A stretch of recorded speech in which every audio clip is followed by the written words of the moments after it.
The Raven by Edgar Allan Poe.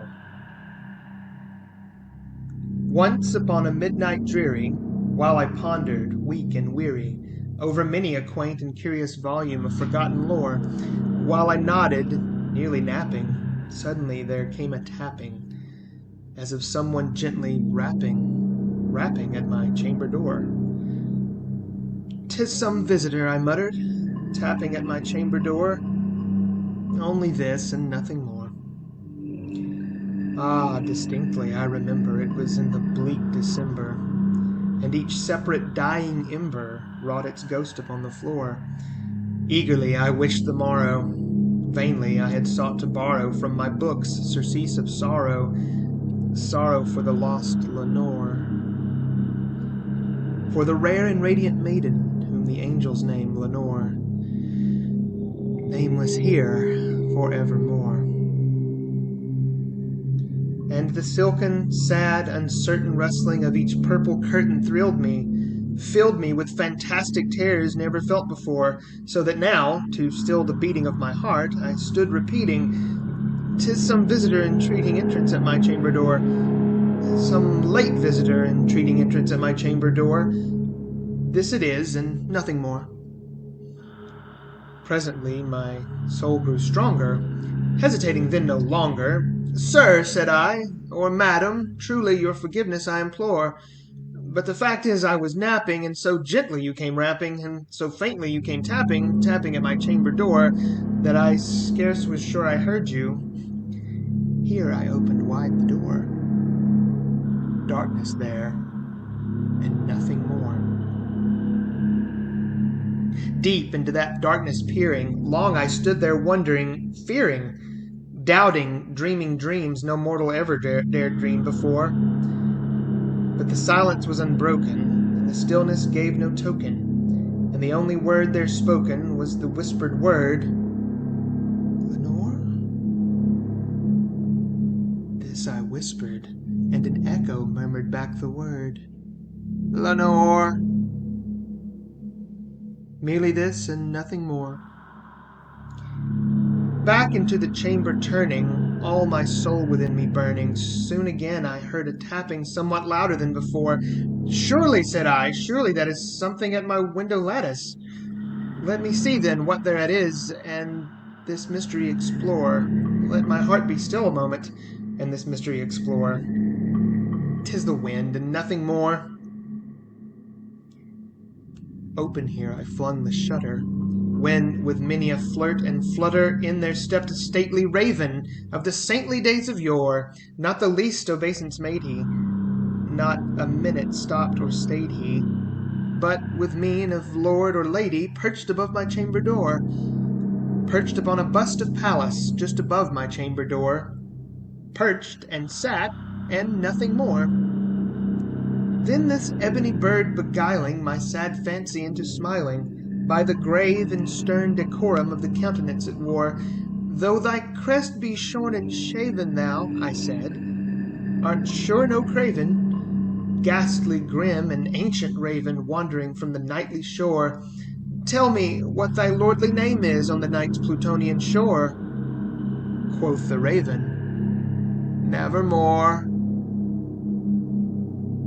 Much I marveled this ungainly fowl to hear discourse so plainly, though its answer little meaning, little relevancy bore, for we cannot help agreeing that no living human being ever yet was blessed with seeing bird above his chamber door, bird or beast upon the sculptured bust above his chamber door, with such name as Nevermore. But the raven, sitting lonely on the placid bust, spoke only that one word, as if his soul in that one word he did outpour. Nothing farther than he uttered, not a feather than he fluttered, till I scarcely more than muttered, "Other friends have flown before, on the morrow he will leave me, as my hopes have flown before." Then the bird said, "Nevermore." Startled at the stillness broken by reply so aptly spoken, "Doubtless," said I, What it utters is its only stock and store, caught from some unhappy master, whom unmerciful disaster followed fast and followed faster, till his songs one burden bore, till the dirges of his hope that melancholy burden bore, of never, nevermore. But the raven, still beguiling my sad fancy into smiling, straight I willed a cushioned seat in front of bird and bust and door. Then, upon the velvet sinking, I betook myself to linking fancy unto fancy, thinking what this ominous bird of yore, what this grim, ungainly, ghastly, gaunt, and ominous bird of yore meant in croaking nevermore. This I sat engaged in guessing, but no syllable expressing to the fowl whose fiery eyes now burned into my bosom's core. This and more I sat divining, with my head at ease reclining on the cushion's velvet lining that the lamplight gloated o'er, but whose velvet violet lining with the lamplight gloating o'er she shall press, ah, nevermore. Then methought the air grew denser, perfumed from an unseen censer, swung by seraphim, whose footfalls tinkled on the tufted floor. Wretch, I cried, thy God hath lent thee, by these angels he hath sent thee, respite and nepenthe from thy memories of Lenore. Quaff, O quaff this kind nepenthe, and forget this lost Lenore. Quoth the raven, nevermore. Prophet, said I, thing of evil, prophet still, if bird or devil, whether tempter sent, or whether tempest tossed thee here ashore, desolate yet all undaunted, on this desert land enchanted, on this home by horror haunted. Tell me truly, I implore, is there balm in Gilead? Tell me, I implore. Quoth the raven, nevermore. Prophet, said I, thing of evil, prophet still, if bird or devil, by that heaven that bends above us, by that God we both adore, tell this soul with sorrow laden, if, within this distant Aidenn, it shall clasp a sainted maiden, whom the angels name Lenore. Clasp a rare and radiant maiden, whom the angels name Lenore.